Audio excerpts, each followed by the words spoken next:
Finance minister ಆದಂಥ ನಿರ್ಮಲಾ ಸೀತಾರಾಮನ್ ಅವರು 26-27ನೇ budget ಮಂಡಿಸಿದರು.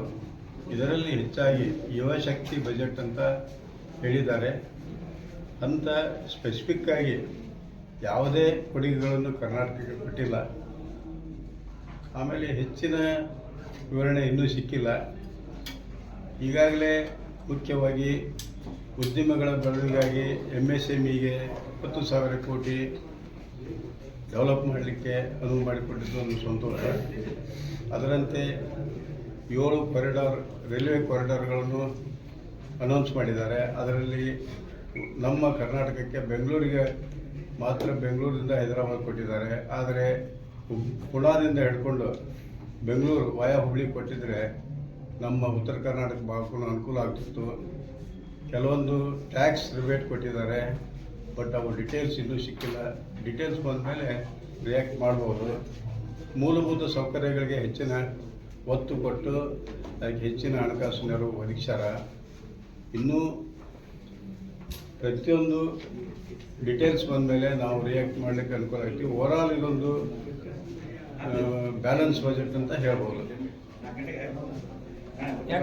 ಈಗ ಡಿಟೇಲ್ಸ್ ಸಿಕ್ಕಿಲ್ಲಲ್ಲ, ಡಿಟೇಲ್ಸ್ ಬಂದ ಮೇಲೆ ನಾವು ರಿಯಾಕ್ಟ್ ಮಾಡ್ಬೋದು. ಕರ್ನಾಟಕಕ್ಕೆ ಈಗ ಡಿಟೇಲ್ ಆಗಿ ಹೇಳಿಲ್ಲ, ಸಂಕ್ಷಿಪ್ತವಾಗಿ ಬಜೆಟ್ ಕೆಲವೊಂದು ಈ ಮೂಲಭೂತ ಸೌಕರ್ಯಗಳನ್ನು ಇದರೊಳಗಾಗಲಿ ಅಥವಾ ಇಂಡಸ್ಟ್ರಿಗಳಿಗೆ ಸ್ಪೆಸಿಫಿಕ್ ಆಗಿ ಡಿಟೇಲ್ಸ್ ಬಜೆಟ್ ಸಿಕ್ಕ ಮೇಲೆ ನಾವು ರಿಯಾಕ್ಟ್ ಮಾಡ್ಬೋದು. ಹೆಂಗೆ ಬ್ಯಾಲೆನ್ಸ್ ಬಜೆಟ್ ಆಗುತ್ತೆ ಯಾವ ರೀತಿ ಅಂತ?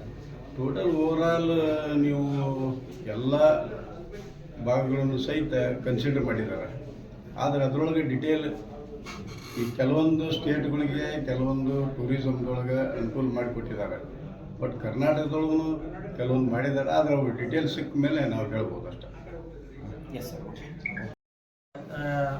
ಅಂದ್ರೆ ಭಾಳನು ಯಾವ ಸೆಕ್ಟರ್ಗೂ ಇದು ಮಾಡಿಲ್ಲ, ಭಾಳ ಇದನ್ನು ಮಾಡಿಲ್ಲ. ಅಂದ್ರೆ ಲಾಂಗ್ ಟರ್ಮ್ ವಿಷನ್ ಇಟ್ಕೊಂಡು ಮಾಡಿದಂಥ ಬಜೆಟ್ ಇದ್ದಂಗಿದೆ.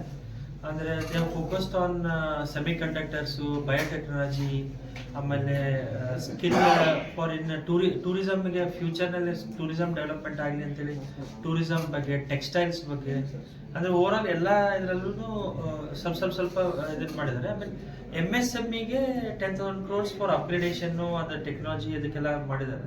ಆಮೇಲೆ infrastructure for some clusters, chemical ಆಗಿರ್ಬೋದು, ಆಮೇಲೆ ಫ್ರೈಟ್ ಕಾರಿಡಾರ್, ಆಮೇಲೆ ಎಸ್ಪೆಷಲಿ ಕಸ್ಟಮ್ ದಲ್ಲಿ I think fine tuning, custom and income ಟ್ಯಾಕ್ಸಲ್ಲಿ ಸ್ವಲ್ಪ ಫೈನ್ ಟ್ಯೂನಿಂಗ್ ಆಗಿದೆ.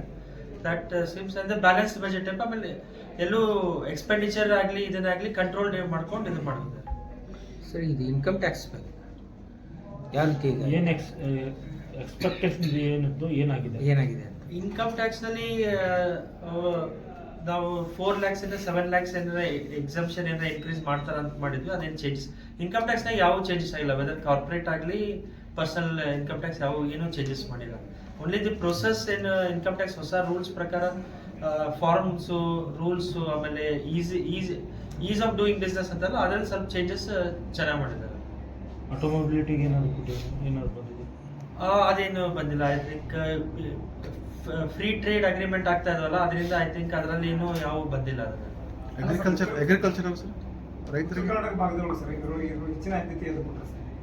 ಇಲ್ಲ, ಡಿಟೇಲ್ಡ್ ಬರೋವರೆಗೂ ನಮ್ಗೆ ಏನು ಹೇಳಕ್ ಬರಲ್ಲ. ಯಾಕಂದ್ರೆ ಯಾವ ಹಿಂಗ್ ಸ್ಪೆಸಿಫಿಕ್ ಸ್ಟೇಟ್ಸ್ಗೂ ಯಾವ ಕೊಟ್ಟಿಲ್ಲ, ಎಕ್ಸೆಪ್ಟ್ ನಾರ್ತ್ ಈಸ್ಟ್ ಸ್ಟೇಟ್ಸ್ ಬಿಟ್ರೆ, ಅದು ಟೂರಿಸಮ್ ಮತ್ತು ಸರ್ಕ್ಯೂಟ್ ಬಿಟ್ರೆ ಬಾಕಿ ಏನು ಡೀಟೇಲ್ಸ್ ಬಂದಿಲ್ಲ. ಡೀಟೇಲ್ಸ್ ಬಂದ್ಮೇಲೆ ಈ ಟ್ರಸ್ಟ್ ಏನು ಕೊಟ್ಟಿದ್ದಾರೆ? ಇದರಲ್ಲಿ ಯಾವ ಸೆಕ್ಟರ್ಗೆ ಟ್ರಸ್ಟ್ ಕೊಟ್ಟಿದ್ದಾರೆ?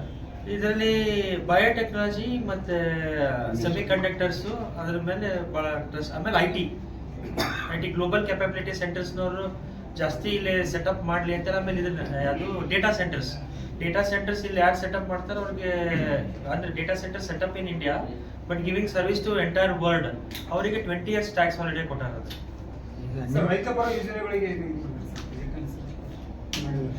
ರೈತರಿಗಿಂತ ಫಿಶರೀಸು, ಆಮೇಲೆ ಕೋಕೋನಟ್ ಅದರದ್ದೇನೋ ಒಂದು ಕೊಟ್ಟಾರ. ಬಟ್ ಡೀಟೇಲ್ಸ್ ನೋಡ್ಬೇಕು ಅದನ್ನ. ಡಿಸ್ಕ್ರೈಬ್ ಮಾಡೋದಾದ್ರೆ ಒಂದು ವರ್ಡ್ನಲ್ಲಿ ಈ ಬಜೆಟ್ ನಿರಾಶಾದಾಯಕ, ಆಶಾದಾಯಕ, ಬ್ಯಾಲೆನ್ಸ್ ಅನ್ಬೋದು. ಈ ಕಡೆ ಅನ್ಹ್ಯಾಪಿನೂ ಅನ್ನಕ್ ಬರಲ್ಲ, ಹ್ಯಾಪಿನೂ ಅನ್ನಕ್ ಬರಲ್ಲ, ಬ್ಯಾಲೆನ್ಸ್ ಅಂತ. ಬಜೆಟ್ ಅಂತ ಹೇಳ್ಬೋದು. ಇವತ್ತಿನ ಬಜೆಟು ಇದೊಂದು ಯುವಶಕ್ತಿಗೆ ಕೇಂದ್ರಿತವಾದ ಇದ್ದಿದ್ದು ಹೌದು, ಬಟ್ ಇದರಲ್ಲಿ ಒಂದು ಸಸ್ಟೈನ್ಡ್ ಎಕನಾಮಿಕ್ ಗ್ರೋತ್ ಅಂತ ಹೇಳಿ ಬಯೋಫಾರ್ಮಾ ಇಂಡಸ್ಟ್ರಿಗೆ ಒಂದು 10,000 crores, ಆಮೇಲೆ ಸೆಮಿಕಂಡಕ್ಟರ್ ಎಲೆಕ್ಟ್ರಾನಿಕ್ಕಿಗೆ ಒಂದು 40,000 crores, ಈ ಥರ ಒಂದು ಕಮಿಟ್ಮೆಂಟ್ ಗೌರ್ಮೆಂಟ್ ಕೊಟ್ಟಿದೆ.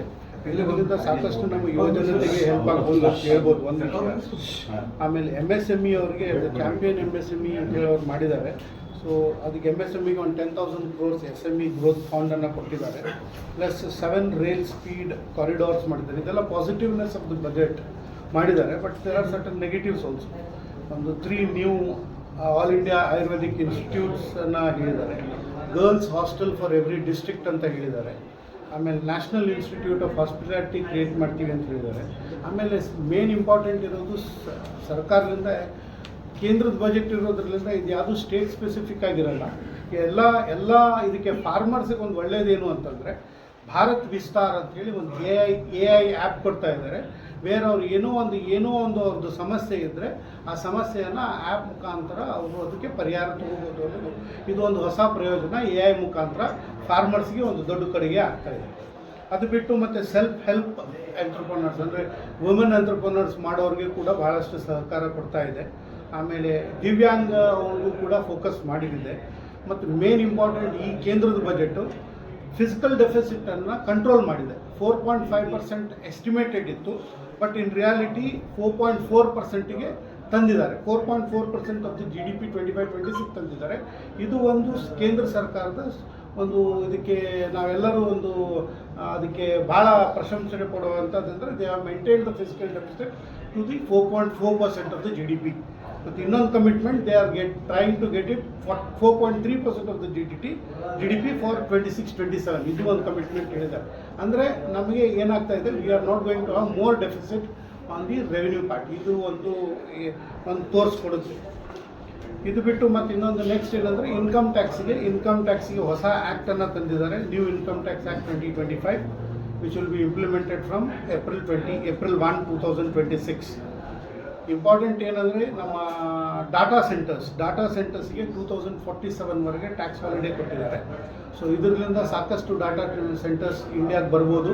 ದೊಡ್ಡ ಗೂಗಲ್ ಇರ್ಬೋದು, ಮತ್ತು ಬೇರೆ ದೊಡ್ಡ ಡಾಟಾ ಸೆಂಟರ್ಸ್ ಇಂಡಿಯಾಗೆ ಬರ್ಬೋದು. ಇದು ಈಗ ಬಿಯಾಂಡ್ ಬ್ಯಾಂಗ್ಳೂರ್ 25-30 ಕರ್ನಾಟಕದ ಸ್ಕೀಮ್ ಇರೋದ್ರಿಂದ ನಮ್ಮ ರೀಜನ್ಗೆ ಸಾಕಷ್ಟು ಬೆನಿಫಿಟ್ ಆಗ್ಬೋದು ಅನ್ನೋದು ನಮಗೆ ಒಂದು ಆಸೆ ಇದೆ. ಅದು ಎಷ್ಟರವರೆಗೆ ಆಗುತ್ತೆ ನಾವು ನೋಡೋಣ. ಇದು ಒಂದು ಮಿಕ್ಸ್ಡ್ ಬಜೆಟ್ ಅಂತ ಹೇಳ್ಬೋದು ಅಷ್ಟೇ. ಬಟ್ ಕರ್ನಾಟಕಕ್ಕಾಗಿ ಫೋಕಸ್ವಾಗಿ ಅದು ಕರ್ನಾಟಕಕ್ಕೆ ಇಲ್ಲ. ನಾವು ಒಂದು ಹುಬ್ಳಿ ಅಂಕೋಲ ಲೈನ್ ಬಗ್ಗೆ ಏನಾದ್ರು ಒಂದು ಆಗ್ಬೋದು ಅಂತ ತಿಳ್ಕೊಂಡಿದ್ವಿ.